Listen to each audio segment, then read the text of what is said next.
주님께서 모든 것을 배려해 주시고 공급해 주신 것을 감사합니다. 이 시간 저희가 다시 하나님의 말씀 앞에 섰습니다. 주님께서 참으로 선지자들의 입을 통해서 우리에게 주신 위대하신 하나님의 말씀을 저희가 이렇게 참으로 읽고 또 듣고 그야말로 하나님을 알아가고 배워가고 또 하나님에 대해서 더욱 알게 되고 사랑하게 되고 참으로 저희의 삶이 점점 주님을 향한 그러한 복된 인생으로 바뀌는 것을 인해서 진심으로 감사합니다.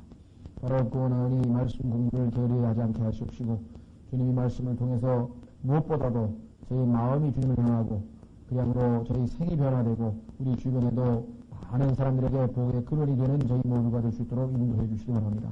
귀한 말씀의 사역을 주님께서 맡기셨는데 주님의 도와주시지 않으면 실로 아무것도 할 수 없는 무능하고 무지한 자임을 주께서 아십니다. 능하게 하시고 지혜 주시고 명철 주시고 역사해 주셔서 이 시간을 통해 온전히 아버지께 영광 돌리고 우리 모두에게 큰 복과 유익된 시간으로 인도해 주시기를 간절히 바라옵고 우리 주 예수 그리스도 이름으로 기도하옵나이다. 아멘. 계속해서 10장 5절입니다. 그들이 전쟁에서 용사같이 되어 아까 말씀을 드렸죠. 전쟁에 대한 얘기. 자, 많은 사람들이 오해를 하고 있어요. 왜 성경에서 예수님은 평강의 왕이라 그랬는데, 그렇죠? 평강의 왕이라 그랬는데 왜 자꾸만 전쟁 얘기를 하느냐 이렇게 오해하고 있는 분들이 계신데, 평강은 전쟁으로 말미암아 생기는 겁니다. 무슨 소리냐면은 전쟁에서 이겨야 평강이 온다는 말이죠. 전쟁이 안 터지고 계속 우리나라하고 저기 긴장 관계에 안 터지고 긴장 관계에 있으면 결국은 참된 평화는 이루어지는 것이 아니죠. 전쟁에서 완전히 승리했을 때. 자, 그래서 예수 그리스도께서도 이 땅에 오시기 전에 그 전쟁을 하시는데 그 전쟁은 예수 그리스도를 거부한 악한 무리들을 심판하시는 그 원수를 물리치는 그러한 뭐랄까요 왕으로서의 모습으로 나타납니다. 이것은 여러분들이 얼마나 많은 만화 영화니 얼마나 많은 소설이니 얼마나 많은 그런 것들에서 또 영화니 아니면 텔레비전 드라마니 이런 것들이 얼마나 많은 이 구성 성경에 나와 있는 이 구성 그렇죠? 악한 자가 나라를 정복해가지고 빼앗아가지고 다스리고 있는데 나중에 진짜 누가 나타나서 촥 해가지고 나라를 되찾는 장면 이런 거는 여러분들이 어렸을 때부터 너무나 많이 익숙해지고 많이 보셨을 거예요. 왜 그렇게 되었느냐? 그것은 성경의 드라마가 그렇게 되어 있기 때문에 그래요. 이 세상의 신, 마귀가 이미 자기가 하나님의 노릇을 하면서 이 땅에 왕국을 세워가지고 적그리스도의 왕국이죠. 마지막 왕국을 세워서 이방인들의 왕국인데요. 다스리고 있을 때에 진짜 주인이신 예수 그리스도께서 오시는데 놀랍게도 백마를 타고 오신다. 근데 백마 타고 우리를 구출하려고 오는 얘기는 얼마나 많은 동화에도 나오고 얼마나 많은 신화에도 나오고 너무 잘 아시죠. 자, 그래서 먼저 전쟁이 있고 난 다음에 그들 원수들을 다 물리치고 난 다음에 그분이 이제 통치하시게 될 때 우리가 바라던 평강의 왕으로서의 모습을 보이시게 될 것입니다. 자, 용사치도 거리의 진흙 속에서 자기들의 원수를 밟을 것이요. 이 내용도요, 진흙으로 밟는다는 내용도 구약성경에 보면 굉장히 많이 나옵니다. 그 성경을 우리가 찾으면 아마 시간이 많이 없을 것. 한 구절만 찾겠습니다. 어디를 볼까요? 미가서 7장 10절. 미가서 7장 10절에 보면은 원수를 물리치는 그 표현이 발로 짓밟는 표현으로 나와요. 우리도 그렇죠? 짓밟힌, 옛날에 오랑캐가 우리를 짓밟았는데 우리가 그런 유교 노래도 보면은 나오잖아요. 저는 그런 걸 보면서, 성경에서 전부 나중에 보면 다 성경에 있는 얘기예요, 이게. 인간이 만들어낸 멋있는 표현이나 비유나 상징이나 이런 게 다 나중에 보면 성경에 다 들어있는 거예요. 미가서 7장 10절에 보시면, 그때 내 원수인 여자가 그것을 보고 수치로 몸을 덮으니 그녀는 전에 내게 말하기를 주 내 하나님이 어디 있느냐 하던 여자가 내 눈이 그녀를 바라보리니 이제 그녀가 거리에 진흙같이 밟히리라 그랬죠. 큰 음녀 바벨론, 하나님을 대적했던 그 큰 음녀 바벨론 밟힌다고 성경에 말씀을 했습니다. 그래서 지금 스가랴서 10장 5절에 그들이 전쟁에서 용사같이 되어 거리의 진흙 속에서 자기들의 원수를 밟을 것이요. 주께서 그들과 함께 하심으로 그들이 싸워서 그 말탄 자들을 당황하게 하리라. 유대인 남은 자들이, 박해받던 자들이 오히려 학대하는 자들로 돌변해가지고 원수를 심판할 때에 그들이 싸우게 되는데 말탄 자들을 당황하게 하리라. 성경에 보면은 이 말탄 자들에 대해서 아주 이 용사들로 묘사가 되어 있습니다. 그래서 사람들이 가장 신뢰하는 것 중에 하나가 이 말이에요. 전쟁에서 제일 아주 유용한 그러한 도구죠. 자, 그래서 이 말탄 자들이 많으면, 여기 말하면 기병이 많으면 승리한다. 이것이 이제 옛날 전쟁의 뭐랄까요, 어떤 솔직이죠. 그래서 누가 많이 기병을 확보하는가 해서 솔로몬도 보면 그냥 그 마국가를 엄청나게 지어가지고 전부 기병대를 다 만들었잖아요. 옛날도 보면 소부 영화에 보면 기병대, 보병 보면 항상 기병이 우선이죠. 로마에서도 마찬가지고. 자, 그러나 그들을 당황하게 하리라 했어요. 그만큼 이제 오히려 전세는 역전이 돼서 이스라엘이 이방 국가들을 오히려 괴롭힐 것이다. 자, 6절. 내가 유다의 집을 강건하게 하며, 자, 유다 나와 있습니다. 아까도 나왔었습니다. 유다의 집은 3절에. 그 다음에 요셉의 집을 구원할 것이요. 자, 유다의 집은 얼마 남지 않았어요. 적그리스도에 의해서 얼마나 박해를 받았는지 성경에 보면 이스라엘 민족의 전체 수가 14만 4천 명밖에 안 되고 한 지파에 12,000명밖에 안 남으니까 엄청나게 적은 숫자인데 그것을 이제는 하나님께서 강건하게 하실 것이다. 두 번째, 요셉의 집을 구원할 것이며, 요셉의 집. 자, 여러분들이 예레미야 30장 7절에 보시면은 대환란 3년 반을 야곱의 환란이라고 성경에서 묘사하고 있는 것을 잘 아시죠. 그러니까 예수님께서 그 문제에 대해서 마태복음에서도 누누이 말했지만 전무후무하게 전에도 없었고 앞으로도 없을 그 엄청난 환란이라고 말씀을 하셨는데 그 모든 환란으로부터 하나님께서 요셉의 집을 구원하실 것이라 그 말입니다. 또 그들을 셋째 긍휼히 여김으로 그들을 데려다가 자리에 앉히리라. 흩어져 있던 전 세계에 흩어져 있던 유대인들을 다 데려다가 이제는 제자리에 딱 나무가 꽃핀 상태죠. 성경에서는 이스라엘 백성들이 나라를 잃고 전 세계로 흩어진 것을 하나님께서 심겼던 나무를 뽑아서 뿌리채 뽑아버린 것으로 묘사했고 이제는 심기운다. 그 자리에 앉힌다 이 말이죠. 이스라엘의 회복에 대한 이야기입니다. 이스라엘의 회복에 대한 이야기인데요. 자, 이 모든 것이 하나님의 자비와 긍휼 때문에 그렇겠죠. 이스라엘이 뭐 특별히 잘해서가 아니라 하나님께서 한 번 약속하신 것, 이스라엘에 대해서 하나님이 선택한 그것에 대해서. 그래서 로마서 10장에 보면은 29절인가요? 하나님의 11장. 하나님의 부르심에는 후회하심이 없다. 하나님께서 이스라엘을 한 번 장자로 부르셨기 때문에 거기에는 후회하심이 없다는 것이에요. 반드시 그들이 올바로 장자 노릇을 하고야 만다 이 말이죠. 자, 그 하나님의 뜻에 따라서 이들이 축복을 받은 것이지 그들이 무슨 특별하게 뭘 하나님의 마음에 들게 행동했기 때문에는 아니라 이 말이죠. 그리하면 계속 그들이 내가 전에 내쫓지 아니한 것 같이 되리니 내쫓지 아니하였을 때 여러분들 가나안에서의 이스라엘 백성의 그 영광스러운 모습을 보세요. 특히 다윗 왕과 솔로몬 시대에는 얼마나 큰 영광을 누렸던가 하면 다윗과 솔로몬 때 이스라엘은 주변 모든 국가의 흠모의 대상이었잖아요. 그렇죠? 예. 자, 그래서 전에 내가 내쫓지 아니한 것 같이 되리니 이는 내가 주 그들의 하나님이요 그들의 말을 들을 자입니다. 이렇게 말씀을 하셨습니다. 자, 그래서 이제 하나님께서는 이들이 이스라엘 백성들을 구원하시는데 그 구원하는 그 대표의 이름을 유다라고 하는 이름하고 요셉이라고 하는 이름을 들어서 설명을 했습니다.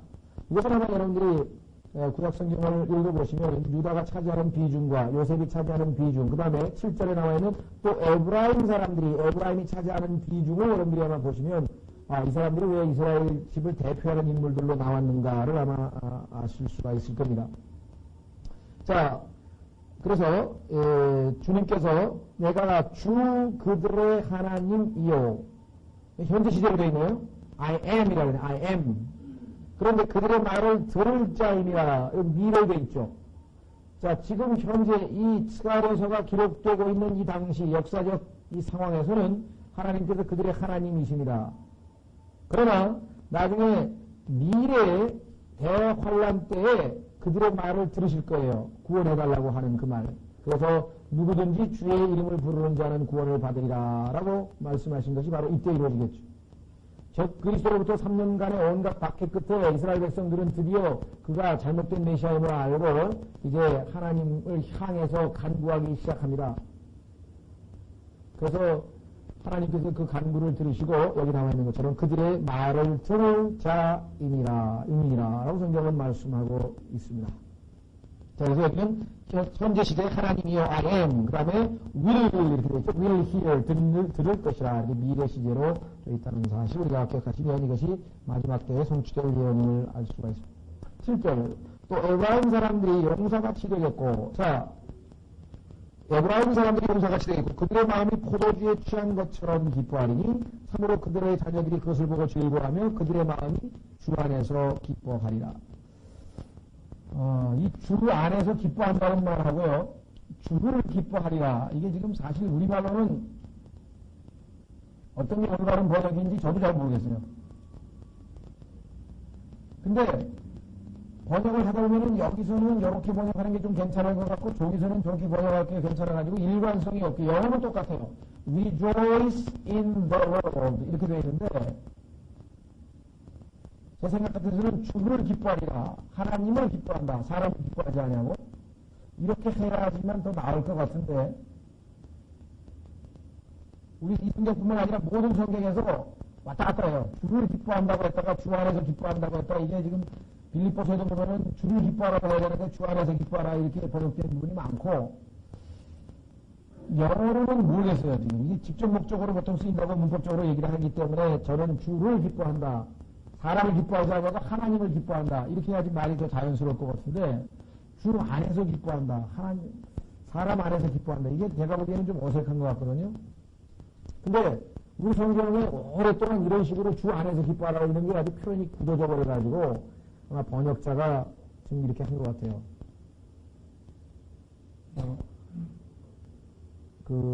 너희는 그의 말을 들으라. 내가 그를 기뻐하니라. 그래서 이 하나님께서 하늘에서 음성이 들렸을 때도 바로 그거거든요. 내가 내 아들을 기뻐하니라. 하나님께서 기뻐하느니라. 이래야 되는데 아들 안에서 내가 기뻐하느니라. 이렇게 되면 어떻게 맞는 건지 저도 우리말하고 영어하고 전치사 차이 때문에 학자들만 해도 영어과 교수한테도 이렇게 물어보면 저 사람은 이렇게 대답하고 저 사람은 저렇게 대답하니까 도대체 이걸 지금 확정을 짓기는 어렵겠습니다. 그러니까 여러분들은 영어는 똑같이 rejoice in the Lord라고 하는 그 똑같은 표현입니다. 저 같으면 그들의 마음이 주를 기뻐하리라 이렇게 번역하고 싶습니다. 이건 개인적인 의견입니다. 어쨌거나 여기서 초점은 에브라임입니다. 에브라임은 특별한 인물입니다. 호세아서 9장과 12장, 13장, 특히 호세아서 9장, 12장, 13장 나중에 찾아보십시오만은 거기에 보시면 이 에브라임이 이스라엘 민족 전체를 우상 숭배로 이끌어간 아주 인물로 나옵니다. 그래서 이 에브라임이라고 하는 인물은 어디에서 제외되느냐? 계시록 7장에 가면은 14만 4천 명이 등장하는 12지파 가운데 에브라임 지파는 해당이 안 됩니다. 남은 자가 없어요. 하나님께서 가장 우상 숭배로 인해서 심판을 완전하게 해버린 그야말로 제일 하나님께 매를 많이 맞은 민족이 에브라임 지파예요. 그래서 그 계시록 7장으로 가보십시오. 거기 가면은 남은 자 14만 4천 명이 언급이 되어 있는데 거기에 에브라임 지파는 빠져 있습니다. 그 대신에 레위 지파가 이제 제사장 지파가 아니니까 레위 지파가 거기에 대신 들어가 있는 것을 우리가 보게 됩니다. 357페이지 신약성경 7장에 보시면은 거기에 이스라엘의 하나님께서 머리에다가 인을 맞은 그런 지파 이름이 쭉 나오는데 5절부터 유다, 루벤, 갓, 아셀, 납달리, 므낫세, 시므온, 레위, 이사갈, 수블론, 요셉, 베냐민. 거기 보시면은 에브라임 지파가 없다는 사실을 우리가 알 수가 있습니다. 왜냐하면 그만큼 하나님으로부터 심판을 받았고 하나님의 미움의 대상이었기 때문에 결국은 제외됐습니다. 나중에 이방인들에게 복음을 증거하는 그러한 사역에서 제외를 당하는 것. 그러니까 여기서 무슨 말씀입니까? 그 정도까지 하나님 앞에 배교의 극치를 달렸던 이 에브라임조차도 하나님의 축복의 대상이 될 정도로 이 마지막 때에 이스라엘은 회복이 된다 이 말이죠. 회복이 불가능했던 것처럼 보였던 그 에브라임조차도 이렇게 되죠. 그래서 에브라임 사람들이 용사같이 되었고 그들의 마음이 포도주에 취한 것처럼 기뻐하리니 참으로 그들의 자녀들이 그것을 보고 즐거워하며 그들의 마음이 주를 또는 주 안에서 기뻐하리라. 그렇게 되어 있습니다. 8절. 내가 그들을 위하여 휘파람을 불어 그들을 모으리니 이는 내가 그들을 구속하였으니라. 그들이 전에 불어나던 것 같이 불어나리라. 지금 이스라엘 백성은 전 세계 1800만 명쯤 된다 그랬죠. 그 1800만 명이 14만 4천 명으로 줄어들 텐데 나중에 주님께서 그들이 번성했을 당시에 많은 인구를 이뤘던 것처럼 불어나던 것 같이 불어나리라고 약속을 해주고 계십니다. 그렇죠? 네. 불어나리라고 약속을 지금 하고 계십니다. 자, 이사야서 5장으로 가시면 거기에 또 휘파람 부는 소리가 나오는데 휘파람이라고 하는 것은 아시다시피 우리 왜 사람에게 신호를 보낼 때 휙 하고 불면 오라는 소리잖아요. 경찰관이 휘파람을 쫙 불면 오라는 소리잖아요. 특히 또 운동장 같은 데서 선생님이 흩어져 있던 학생들을 부를 때 휘파람을 몇 번 불면 다 모이잖아요. 그래서 휘파람이 여기 오시면 사람을 그 군대를 이렇게 불러내는 그러한 모습으로 지금 기록이 되어 있는데요. 이사야서 5장에도 그 휘파람 얘기가 나옵니다. 이사야서 5장 끝부분에 보시면 이렇게 기록되어 있습니다. 823페이지에 구약성경 823페이지 이사야서 5장에 보시면 20절서부터 보시면은요. 20절서부터 보시면은 하나님께서 가짜 목사들, 가짜 목자, 또 율법을 어긴 자 이런 자들에 대한 심판이 쭉 기록되어 있습니다. 이사야서 5장 20절 마지막 때 특징 중에 하나인데 화했을진저 악을 선하다 하며 서로 악하다 하고 어둠으로 빛을 삼으며 빛으로 어둠을 삼고 쓴 것으로 단 것을 삼으며 단 것으로 쓴 것을 삼는 자들이요. 악한 목자들이 이런 짓을 했다 이거예요. 화했을진저 자기 눈에 지혜로운 자들과 자기 보기에 분별 있는 자들이요. 하나님의 기준이 아니라 자기가 보기에 뭐예요? 지혜 있고 자기가 보기에 분별이 있어요. 그래서 뭐 온갖 타이틀을 뭐 많이 붙여놨어요. 뭐 대단히 똑똑한 것처럼 화했을진저 용감하게 포도주를 마시며 독주를 섞어서 마시는 힘센 자들이요. 폭탄주 여기도 나오나요? 폭탄주가 여기에 나와요? 예. 용감하게 포도주를 마시며 독주를 섞어서 마시는 힘센 자들이요. 난 대한민국 검사들이 발명해낸 건 줄 알았더니 여기 성경에 보니까 폭탄주가 이미 있었네요.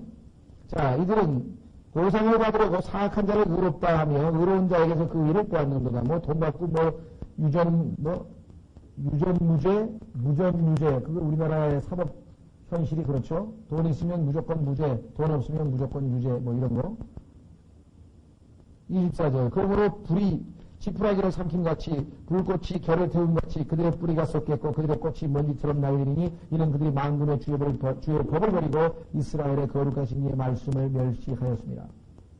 결국은 율법을 버리고 하나님의 말씀을 멸시한 자들에 대한 심판이 나와 있습니다. 25절. 그러므로 주의 진노가 자신의 백성을 향해 불같이 타오르매 그래서 결국은 대환란이 심판이 허용이 되는 거 아닙니까? 그분께서 그들을 향해 자신의 손을 내미사 그들을 치신 이는 이에 작은 산들이 떨며 그들의 사체는 거리 한가운데서 찢겼도다. 그러나 이 모든 것에도 불구하고 그분의 진노는 도와서지 아니하며 그분의 손은 여전히 펴져 있느니라. 그래서 결국은 이제 이스라엘 백성들을 하나님께서 마지막으로 심판하시는 장면은 주변에 있는 모든 국가들로부터 침략을 당하게 하는 거예요. 지금 아주 잠정적인 평화협정이 이집트하고 맺어져 있죠. 그 다음에 요르단하고 맺었죠. 그러나 팔레스타인하고 아직 못 맺었죠. 그래서 어떻게든지 좀 해보려고 지금 하죠. 그 다음에 시리아하고도 지금 협상은 진행 중입니다. 골란고원을 보여줄 테니까 어떻게 좀 잘해보자. 또 레바논하고도 하고, 그래서 이 주변 여러 나라들하고 어떻게든지 평화를 유지해보려고 이스라엘이 발버둥을 치고 있는 것인데, 하나님께서는 그걸 허용을 안 하실 거예요. 마지막 때 어떻게 들어보세요? 26절. 또 그분께서 멀리 믿는 민족들을 향하여 길을 세우시고 그들에게 쉿, 여기가 나왔죠? 쉿 소리를 내서 땅 끝에서부터 오게 가시리니 보라 그들이 속력을 내어 속히 올 것이라되 그들 가운데는 피곤한 자도 없고 넘어지는 자도 없을 것이며 좋은 자도 없고 자는 자도 없을 것이며 이스라엘의 적들이 이렇게 막강한 자들이 온다 이 말이에요. 하나님께서 도와주시면 하나님이 자기 백성의 적을 도와주시는 거예요. 어떻게? 자기 백성을 징계하기 위해서, 매를 때리기 위해서. 또 그들의 허리띠는 풀리지 아니하며 그들의 신발끈은 끊어지지 아니하며 그들의 화살은 예리하고 그들의 모든 활은 당겨졌으며 그들의 발발굽은 부싯돌 같고 그들의 바퀴들은 회오리 바람 같을 것이며 그들의 불부짖음은 사자 같을 것이요 그들은 젊은 사자같이 부르짖으리라. 이 사자 얘기가 성경에 보면 11장, 우리 스가랴서 나중에 보면 11장에 나옵니다. 이 사자도 그때 가서 같은 사자입니다. 자, 참으로 그들이 부르짖으며 먹이를 움켜서 안전히 가져가도 그것을 건져낼 자가 없으리로다. 그날에 그들이 바다가 부르짖음같이 그들을 향하여 부르짖으리니 사람의 그 땅을 보면 보라 어둠과 슬픔뿐이요 광채는 그 땅의 한들 가운데서 어두워지리라. 전부 훌륭한 대화관의 모습이 여기 쭉 기록되어 있습니다. 자, 그런데 이번에는 거꾸로 그 휘파람이 이방 적군들을 모으는 게 아니라 내가 그들을 위해 휘파람으로 그들을 모으는 이는 내가 그들을 구속하시오. 이스라엘 백성들을 다 이제 휘파람을 불어서 하나님께서 역으로 모으셔가지고 반대로 그 휘파람을 듣고 와서 이스라엘을 치러 왔던 사람들을 역으로 반격해서 아까 얘기한 것처럼 복수하는 자들로 삼겠다. 그들이 전에 불어나던 것 같이 불어나리라. 그 전에 무슨 일이 있었습니까? 구속이라고 하는 거죠. 구속. 이스라엘이 드디어 이제 구속이 되는 거예요. 이스라엘이 이제 드디어 하나님 백성으로 구속의 백성, 구원의 백성으로 바뀌게 되는 것입니다. 순식간에 주의 이름을 부를 때 그때 하늘에서 인자의 표적이 나타나니 인자의 표적을 보면서 자기들의 메시아가 오는 것을 보게 되고 그들이 찔렀던 그를 바라볼 것이고 애곡할 것이고 회개할 것이고 그와 같은 모습들이 나와 있죠. 자, 9절 내가 그들을 백성들 가운데 뿌리리니 백성들 가운데 다 뿌렸죠. 여러분 역사에서 보시면은 특히 AD 70년 때 티토라고 하는 로마의 장군이 와가지고 이스라엘 백성을 지금 전 세계에 다 흩어져 버렸었습니다. 그렇죠? 그런데 이제는 어떻게 돼요? 그들이 먼 나라에서 나를 기억하겠고 하나님을 기억하는 건 어떻게 된 겁니까? 회개의 첫 단계죠.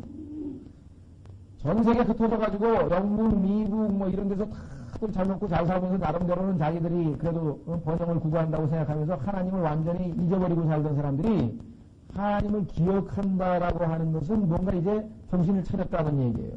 그뿐만 아니라 기억하면 어떻게 돼요? 하나님께서 명령하신 대로 다시 돌아와야죠. 왜? 구약의 예언을 하기를 하나님께서 두 번째로 다시 이스라엘 백성들을 모아가지고 이번에는 영원 무궁한 다윗의 왕위를 차지하는 메시아를 보내셔서 왕국을 세우실 것이라고 약속했기 때문에 돌아가야 된다 이 말이에요. 그래서 어떻게 됐습니까? 자기들의 자녀들과 함께 살다가 다시 돌아오리라 고 얘기했습니다. 그거의 전제로 지금 이스라엘은 전 세계에서 흩어졌던 유대인들을 다 불러 모으고 있습니다. 그것을 위해서 지금 만들고 있는 게 정착촌이고 그 정착촌 문제 때문에 지금 계속 팔레스타인과 시비가 붙는 거예요. 이스라엘이 지금 뭐 600만인지 정확하게 잘 모르겠습니다만 600만 정도의 인구가 그냥 살려면 지금 있는 주택이고 뭐고 다 살 수 있어요. 근데 계속 러시아로부터 에티오피아로부터 또 미국으로부터 전 세계에서 지금 돌이키고 지금 돌아오고 있는 그러한 유대인들을 위해서 살 수 있도록 집을 마련해 주는 게 그 정착촌이죠.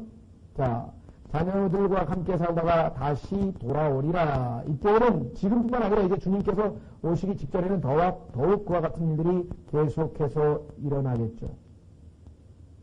그리고 나중에는 하나님께서 완전히 다 불러 모으시는 그러한 역사가 일어납니다. 자, 10절. 내가 그들을 이집트 땅으로 다시 인도하여 내며, 그러니까 이집트에 살던 유대인들이 다 돌아오고, 그들을 아시리아로부터 모아서 길르앗 땅과 레바논 땅으로 인도하리니. 자, 길르앗 땅은 지금 요르단에 있고요. 그다음에 레바논 땅은 지금 이스라엘 땅이 아니잖아요. 그러니까 원래 이스라엘을 하나님께서 주신 땅은 지금 팔레스타인 그 땅뿐만 아니라 훨씬 더 지금 시리아, 그 다음에 이라크, 그 다음에 뭐 쿠웨이트, 그 다음에 요르단, 그 전 지역이에요. 늘 지난번에 여기 칠판에다 드림드렸던 아라라산을 정점으로 해가지고 정삼각형의 땅. 솔로몬 시대의 이스라엘의 영토. 그러니까 왼쪽에 나일강, 오른쪽에 유프라테스강, 그 다음에 맨 꼭대기에 아라랏 산을 정점으로 하는 정삼각형의 국가. 그것이 성경에서 하나님께서 말씀하시는 에덴이라고 하는 국가였고, 거기에 오른쪽에는 동산이 있어서 아담을 하나님께서 거기서 창조하셨고, 그것이 나중에 하나님께서 아브라함에게 동서남북으로 걸어보라 내가 너에게 땅을 주겠다고 약속했던 아브라함에게 약속했던 땅이고 그래서 실제로 예수 그리스도를 예표하는 솔로몬 시대에 실제로 그 넓이의 땅을 이스라엘이 통치를 했고 그러니까 지금 있는 팔레스타인 그것도 지금 막 옆에서 하도 뭐라 그러니까 지금 가자도 띄워주고 헤브론도 띄워주고 그 다음에 여리코도 띄워주고 지금 예리코도 다 띄워줬잖아요. 팔레스타인 사람이 하도 테러를 하고 뭐 그러니까 이스라엘이 어떻게든지 좀 평화협정을 맺어보려고 여기저기 다 띄워줬는데 하나님께서 돌아오시면 그보다 훨씬 더 넓은 지역에 원래 약속하셨던 그 지역의 영토를 회복하시는 것이 여기 기록에 나와 있습니다. 내가 그들을 이집트 땅에 다시 인도하려며 그들을 아시아로부터 모아서 어디다가 지금 팔레스타인 땅이 아닌 길앗 요르단 땅이잖아요. 그 다음에 이 레바논으로 인도하더니 그들이 많아서 거할 곳을 찾지 못하리로다. 생각해 보세요. 많아서 찾지 못한다 그러네요. 많아서 찾지 못한다. 하나님의 약속은 이스라엘 백성들이 어떻게 된다고 하십니까? 바다의 모래처럼 하늘의 별처럼 될 것이라고 아브라함에게 약속하신 것처럼 이제는 많아서 거할 것을 찾지 못하리로다. 엄청나게 많은 수의 유대인들이 증거할 것을 얘기합니다. 비록 우리가 생각할 때는 예수님 오실 때 14만 4천 명밖에 안 남아있을 거지만 그들이 급속도로 증가해서 축복을 받을 것을 성경은 말씀하고 있습니다. 그가 고통과 더불어 그 바다를 통과하며 바다의 파도를 치리니 그 강의 깊은 곳이 다 마르겠고 아시리아의 교만이 낮아지겠고 이집트의 홀이 떠나가리라. 아시리아와 이집트라고 하는 두 나라는 이스라엘의 북쪽에 있고 남쪽에 있는 이스라엘의 적들인데요. 이 두 나라가 이스라엘의 모든 원수들을 지금 대표하는 그러한 국가로 여기에 기록되어 있습니다. 자, 고통과 더불어 오신 바다를 통과하며 또 우리말로 번역이 참 하기가 어렵네요. 이 고통과 더불어라고 하는 말은 뭐냐면 고통을 가지고서 온다는 얘기인데 내가 이 그라고 하는 하나님이 고통을 당한다는 얘기가 아니고 고통을 원수에게 주려고 즉 이집트하고 아시리아 이 두 나라에게 고통을 주기 위해서 하나님께서 고통을 가지고 오신다고 이렇게 번역을 해야 되는데 위드라고 하는 전치사를 고통을 가지고 이렇게 안 하고 고통과 더불어 오르게 되니까 본인 오는 사람이 고통을 당하는 것처럼 이게 지금 읽히죠. 그렇죠. 이 번역상에 조금 제 생각할 때는 고통을 가지고 오리니 그래서 그 고통을 누구에게 주려고 이집트와 이스라엘의 원수인 이집트와 아시리아에게 주려고 가지고 오시는 건데 그거를 더불어라고 번역을 하다 보니까 마치 하나님이 지금 고통을 당하시는 것처럼 오해가 된다 이 말이죠. 자, 그래서 우리는 그거 조금 번역을 조심하시고요. 그가 고통을 가지고 그 바다를 통과하며 바다의 파도를 치리니 그 강의 깊은 곳이 다 마르겠고 자, 강이 마르면 이집트는 어떻게 될까요?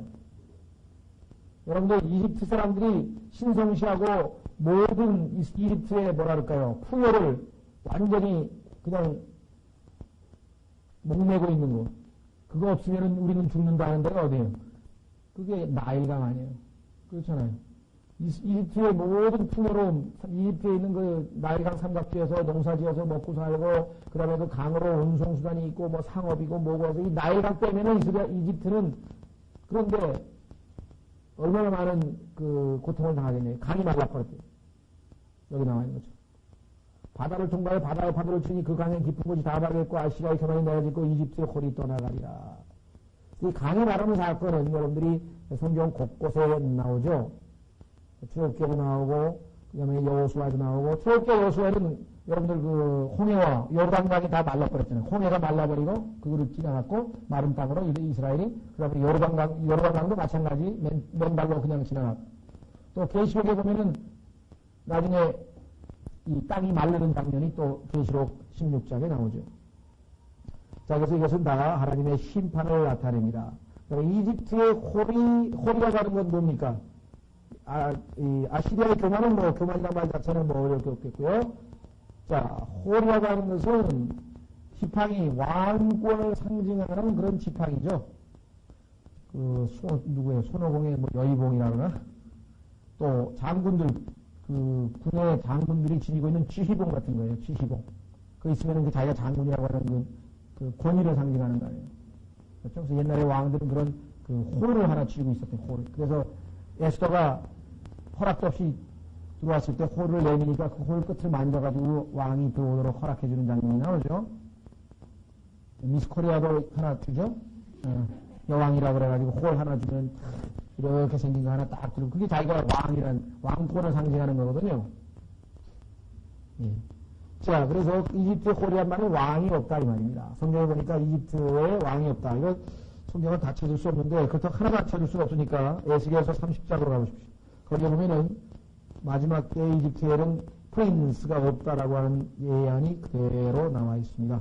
에스겔서 30장 13절.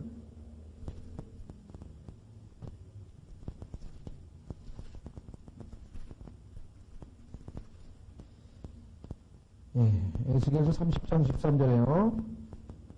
1013페이지인데 보시면은 주 하나님께서 이같이 말씀하시니라. 내가 또한 그 우상들을 파괴하며 그들의 형상들을 노베에서 그치게 하며, 노베는 이집트에 있는 도시 이름입니다. 수도였죠. 다시는 이집트 땅에 통치자가 있지 못하게 하고 여기 나와있죠. 이집트 땅에 두려움을 두리라. 내가 바도로스를 황폐하게 하고 소환에 불을 놓으며, 다 이집트의 유명한 도시들입니다. 큰 성읍인데요.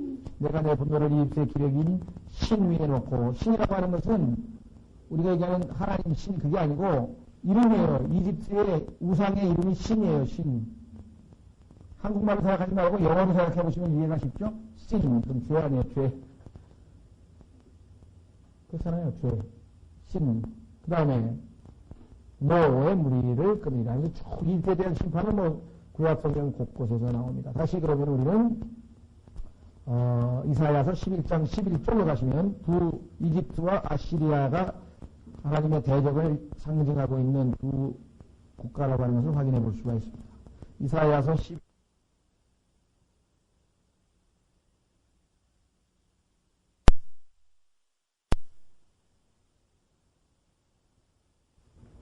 그럼 저거 저기 광고경제 갈아 꼈어요? 이사야서 11장 11절.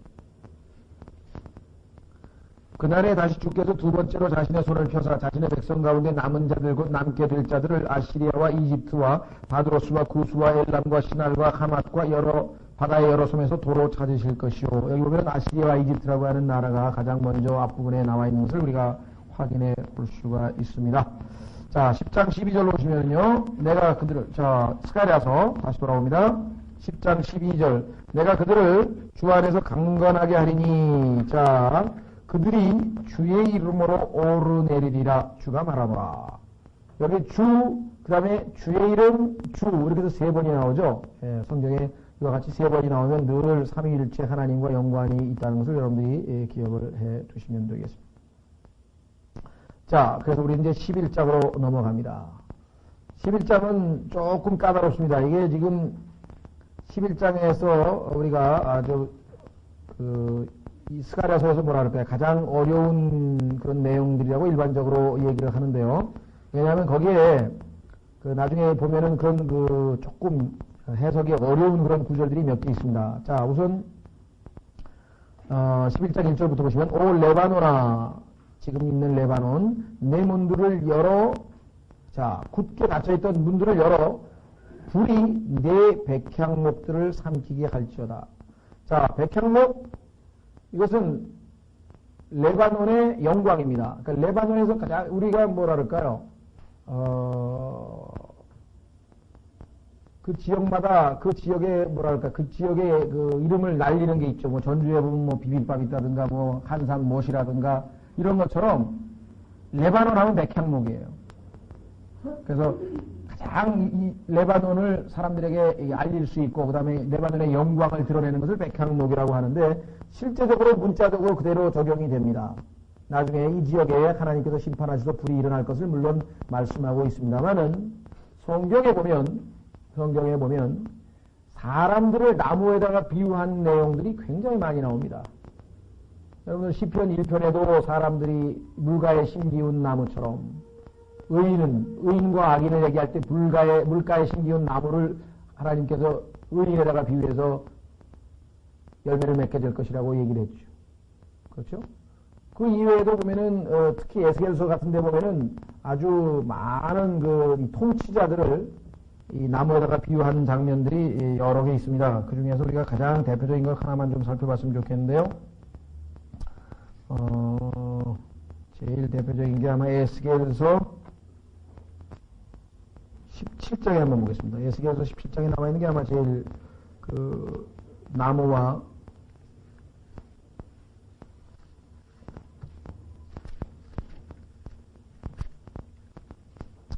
자, 에스겔서 17장에 보면은 여러 통치자들을 하나님께서 나무에다 비유해서 쭉 얘기를 했습니다.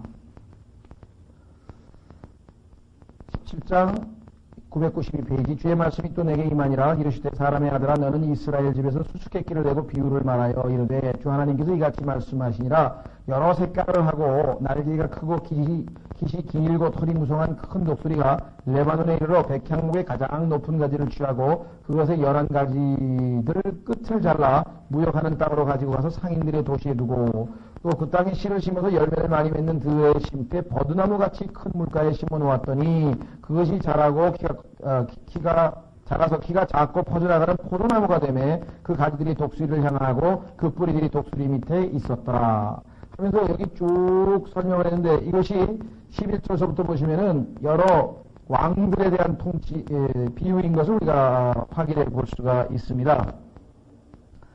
또 22절에도 보면은요.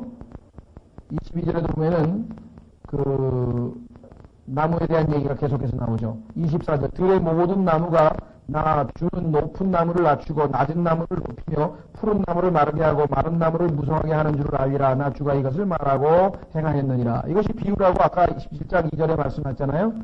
그러니까 높은 나무는 뭐예요? 세상에서 권세 있는 자들이고 낮은 나무는 권세 없이 아주 그런 낮은 사람들이고 그 다음에 푸른 나무는 푸릇푸릇 생명력이 넘치고 모든 부유하고 그런 사람들이고 마른 나무는 뭐 도덕적으로나 모든 면에서 봤을 때 아주 이 생명력을 잃어버린 나무고 그래서 이 나무가 성경에서 보면 이 이외에도 여러분 아마 예수님께서 어떤 소경을 고쳤는데 소경에게 말기를 뭐가 보이느냐 그랬더니 사람들이 나무처럼 서 있는 것을 걸어가는 것을 그렇죠? 나무처럼 걸어가는 것을 보나이다 이렇게 얘기한 것이 나오고요.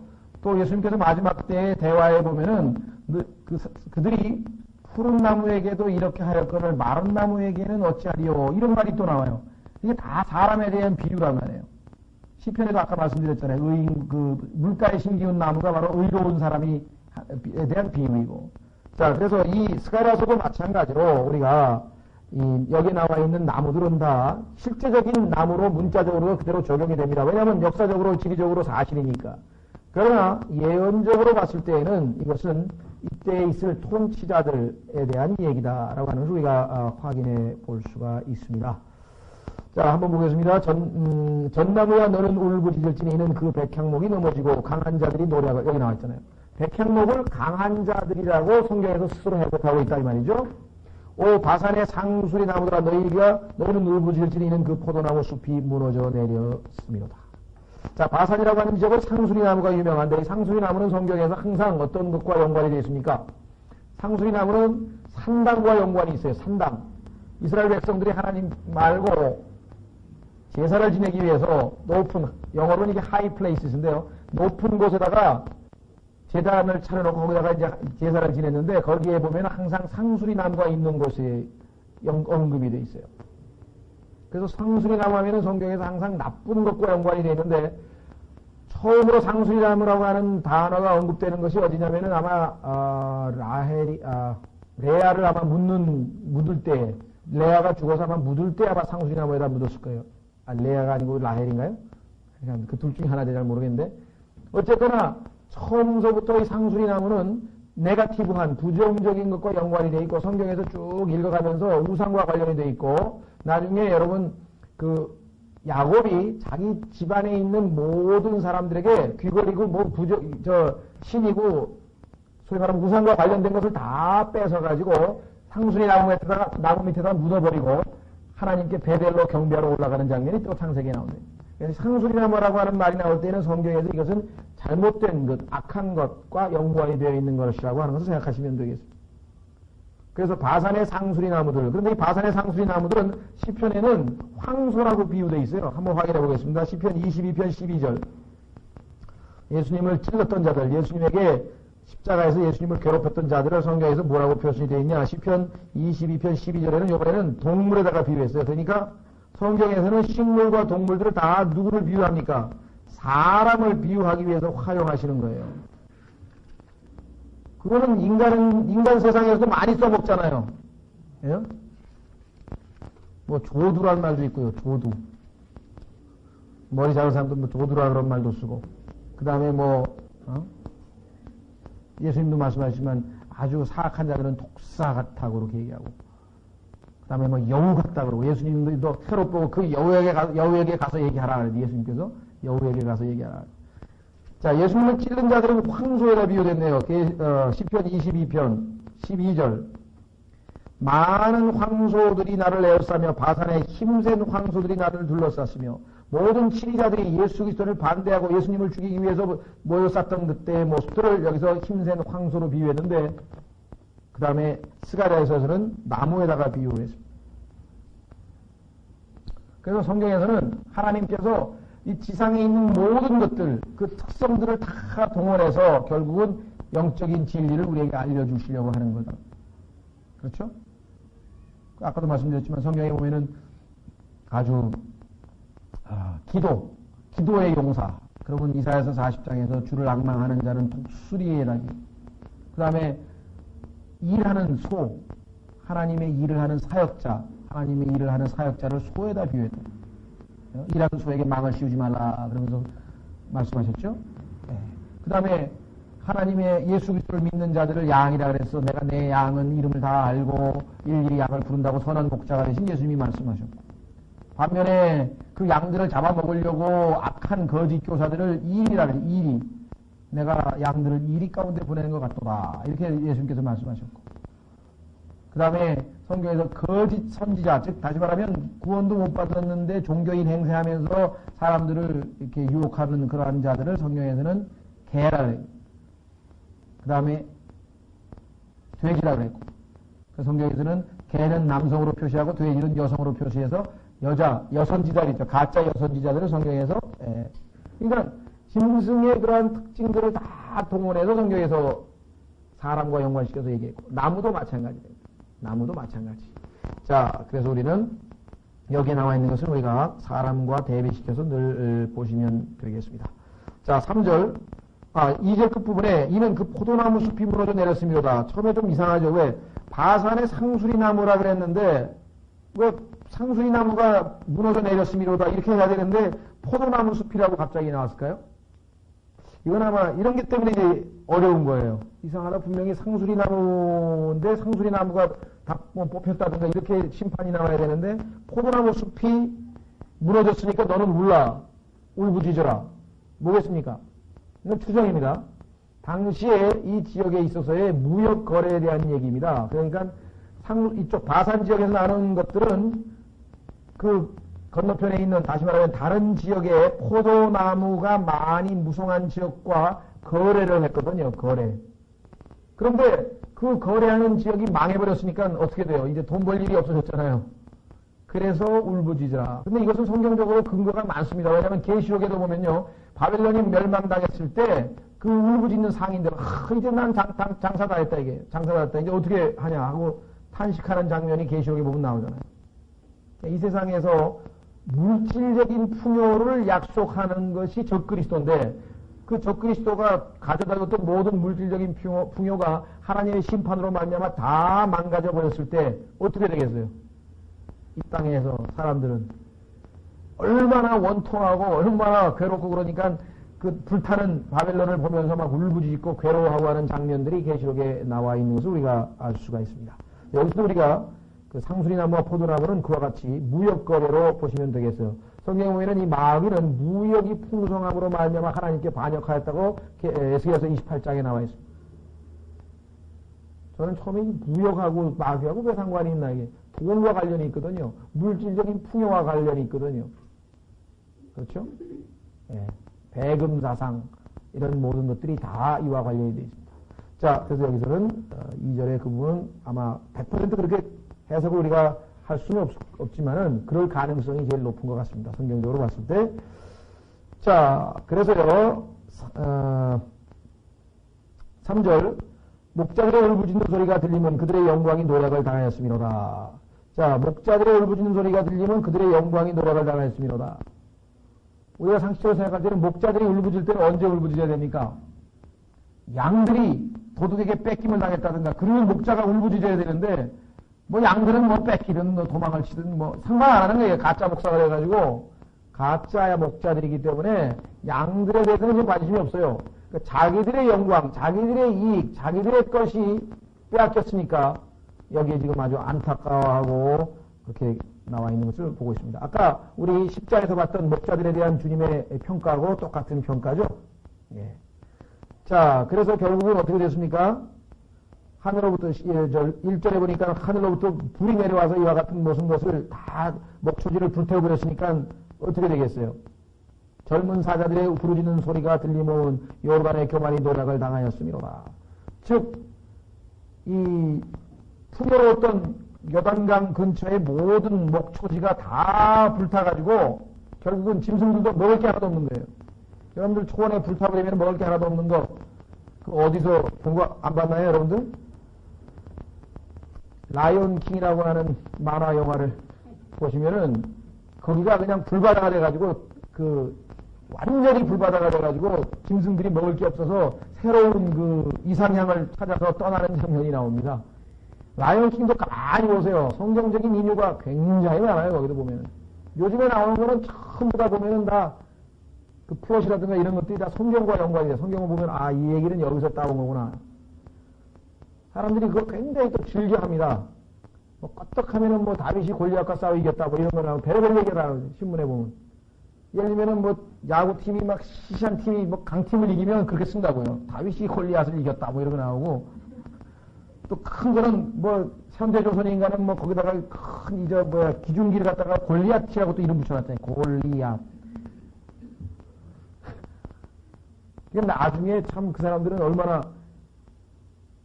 자기들은 골리앗 해가지고 맨날 골리앗을 나중에 알고 보니까 실제적으로 그 골리앗이라든가 이 성경에 나와 있는 모든 기록들이 주님이 오셨을 때 사실로 판명이 되면 얼마나 당황스럽겠어요?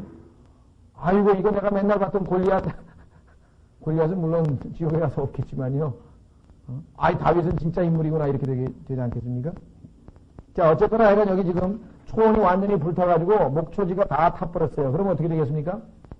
양들도 다 굶게 되고, 목자들도 쫄딱 망하게 되고, 그 다음에 사자는 또 어떻게 돼요? 울부짖을 수밖에. 여러분들 사자가 젖을 막 띄고 나서요. 동물의 왕국을 잘 보셔야 돼요. 그러니까 사자가 젖을 막 띄고 나면 식욕이 엄청납니다. 근데 지금 먹을 게 하나도 없으면 얼마나 울부짖겠어요. 배가 고파가지고. 울부짖는 소리가 들리면. 이건 물질적으로 다 맞는 말입니다. 문자적으로 실제적으로 동물들에 대한 얘기예요. 여러분들이 역사를 보면은 AD 1100년까지 이 지역에 사자가 얼마나 많이 출현했는가. 사자가 왜 이 지역에 많이 늘어났는가. 성경을 보면 금방 아실 수 있죠. 자, 하나님께서 북왕국 이스라엘 10지파가 너무나 많은 우상 숭배를 해가지고, 그렇죠.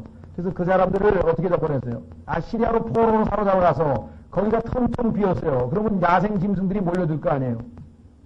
그래서 그걸 막기 위해서 저 지역에 아시리아 사람들을 또 이주를 시켰단 말이에요.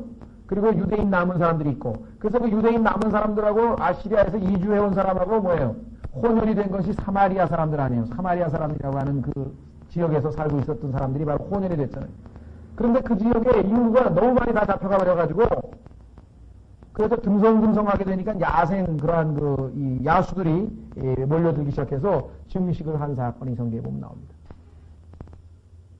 하나님께서 그 이스라엘 백성들이 가나안을 공격할 때도 조금씩 그렇게 빼앗게 하셨는데요. 그렇죠?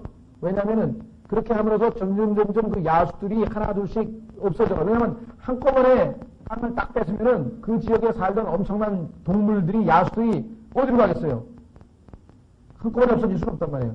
그러니까 시간이 걸리도록. 그래서 그 짐승들이 조금씩 줄어들어서 살 수 있는, 거주할 수 있는 땅으로 만들어주기 위해서 하나님께서 그와 같이 지시를 한 것을 성경에 보면 찾아볼 수 있대. 하나님께서 뭐 엄청나게 정말 이 계획이 기가 막히신 분이에요. 추수할 때도 뭐예요? 과부들하고 고아들 먹이려고 추수하다가 땅에 떨어진 거 죽지 말라 그랬잖아요. 오히려 좀 흘리라 그래요. 오히려 흘리라고.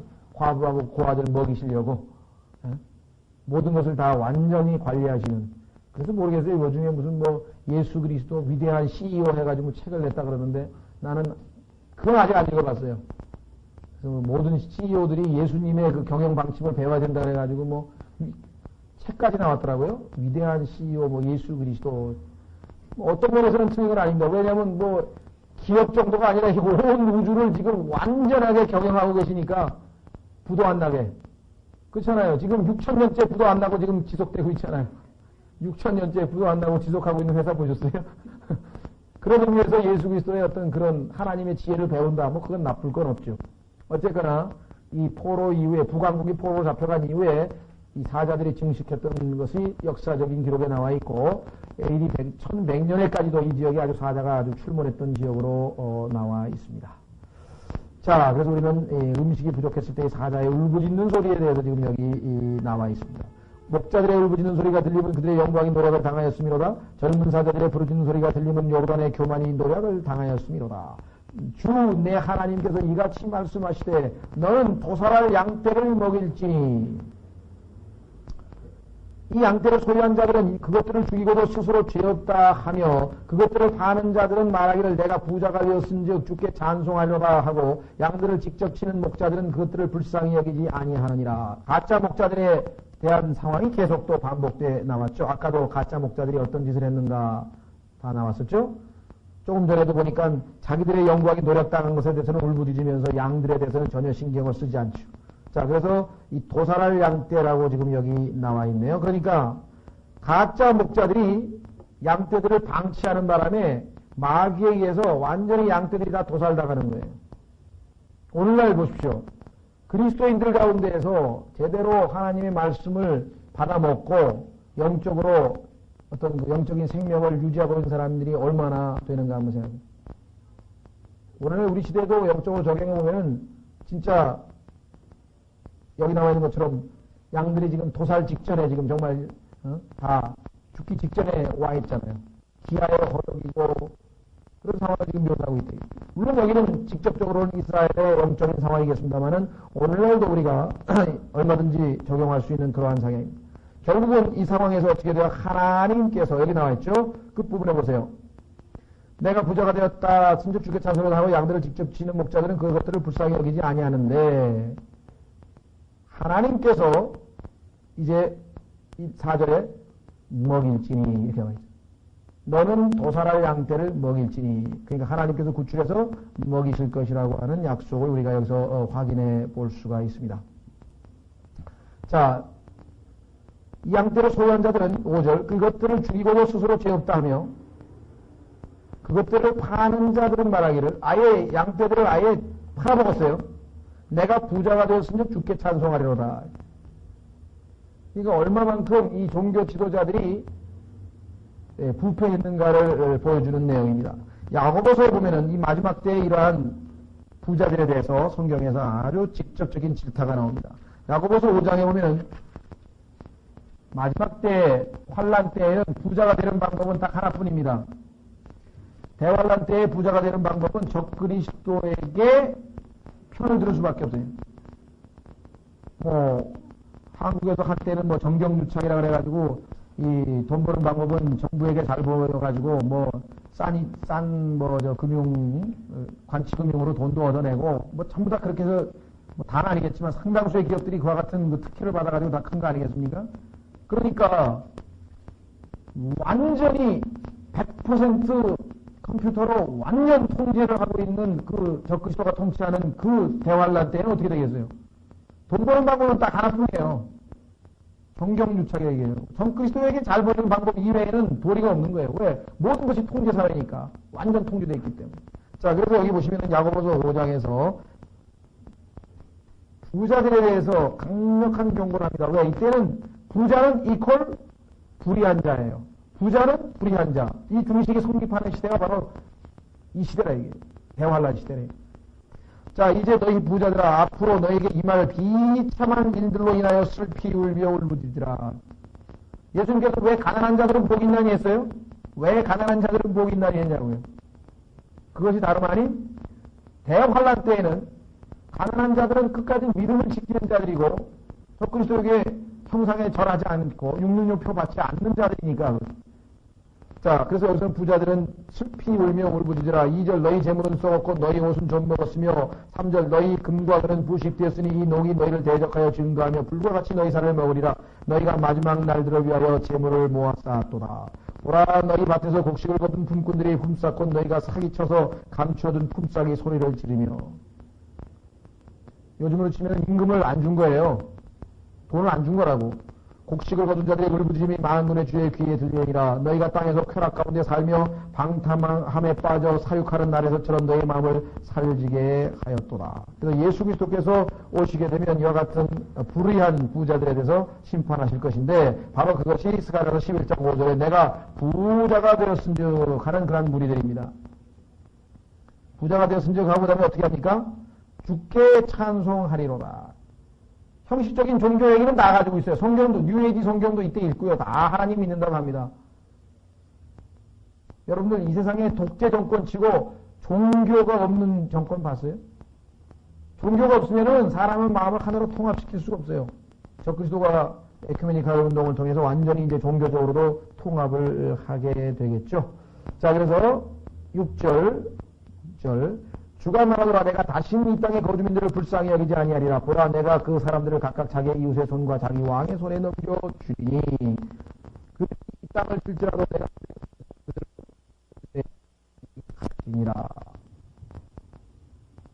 하리라 하시니라. 자, 그래서 이 땅을 이제 하나님께서 더 이상 어찌할 수 없고 이제 심판하는데요. 그 심판의 대상은 누구인가? 남은 자를 제외한 모든 유대인들입니다. 내가 다시는 이 땅의 거주민들을, 이 땅의 거주민이니까 유대인들입니다. 불쌍히 여기지 아니하리라. 왜?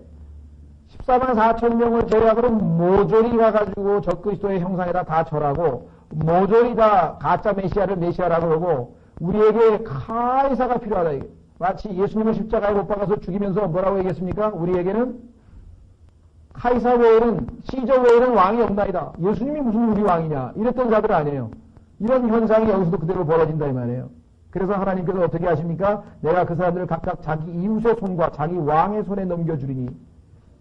이제 유대인들끼리 여러분들 쉰들러스 리스트라는 거 혹시 영화 보셨는지 모르겠는데 그런 그 유대인들이 히틀러 시대에 핍박당하는 영화를 보게 되면요. 그 안에서 그 수용소 안에서 유대인들이 모여있는 수용소 안에서 내부 고발자가 얼마나 많은지 몰라요. 왜? 그걸 그렇게 지시를 했다고. 독일군이 내부에서 서로 고발하면은 그 사람은 특별한 지위를 주고 뭐 보장해주고 뭐 이런 게 있잖아요. 일제시대 때도 우리도 뭐 그런 게 있었겠죠. 보면 내부 고발자를 만드는 그런 식으로 운영을 해야 돼. 여기도 마찬가지예요. 그래서 결국은 어떤 식으로 벌어지냐면요. 자기 이웃의 손과 자기 왕의 손에 넘겨주리니 그들이 이 땅을 칠지라도 내가 그들의 손에서 그들을 건져내지 아니하리라 하시니라. 그래서 결국은 유대인들끼리 심지어는 어떤 일이 벌어지게 됩니까? 마지막에 보면 뭐라 그랬습니까? 살을 먹는다. 살. 어딥니까? 9절 보세요. 그때 내가 이르고 내가 너희를 먹이지 아니하리니 죽는 자는 죽을 것이요 끊어질 자는 끊어질 것이며 나머지는 각각 서로의 살을 먹을 것이라 하였느니라. 막판에는 이스라엘 사람들이 서로의 살을 먹어요. 사람이. 이러한 사건은 구약 성경에 벌써 몇 번 기록되어 있습니다. 실제적으로 역사적으로 이스라엘이 이 로마에 의해서 티토에게 AD 70년에도 그런 사건이 있었어요. 역사 기록에 보면은 이 사람이 사람의 살을 먹습니다. 구약 성경에는 어떤 기록이 있습니까? 너무나 가뭄이 들어가지고 먹을 게 없어가지고 두 부인이 서로 얘기하기를 야 오늘은 네 아기 먼저 먹고 네 애기 잡아서 먹고 내일은 내 애기를 먹자. 그래서 서로 한 아기를 잡아먹었는데 둘째 날 애기 엄마가 이 아이는 못 죽인다. 이러고 뻗쳐가지고 왕에게 데리고 와서 왕한테 재판해 주십시오. 둘이서 분명히 오늘은 내 아이 먹고 내일은 네 아이 먹기로 했는데 얘가 지금 안 내놓는다 이게 아이를.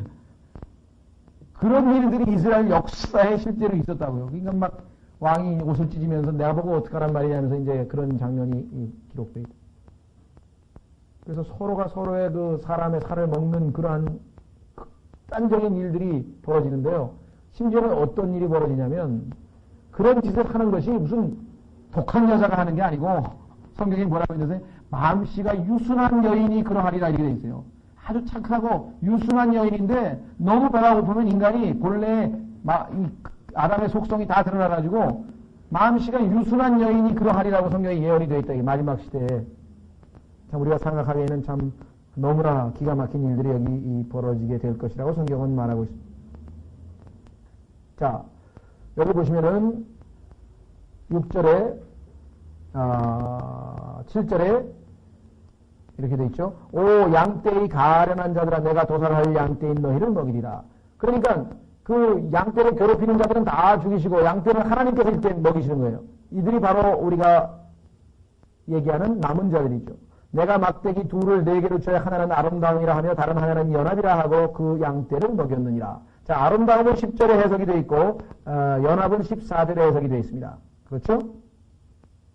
그거는 이제 다음 시간에 10절과 14절에 가서 해석을 하도록 하고요. 8절 한 달 동안에 또한 내가 세 목자를 끊었나니 내 혼이 그들을 몹시 싫어하였고 그들의 혼도 나를 몹시 싫어하였느니라. 요 구절이 성경의 제일 어려운 구절인데요. 스가랴서에서도. 왜냐하면 세 목자가 누군지 찾기가 좀 쉽지 않습니다. 다음 시간에 성경에서 한 서너 구절을 통해서 한번 확인해 보면은 여기서 말하고 있는 세 목자가 어렴풋이나마 우리가 누구인지를 확인해 볼 수가 있을 것입니다.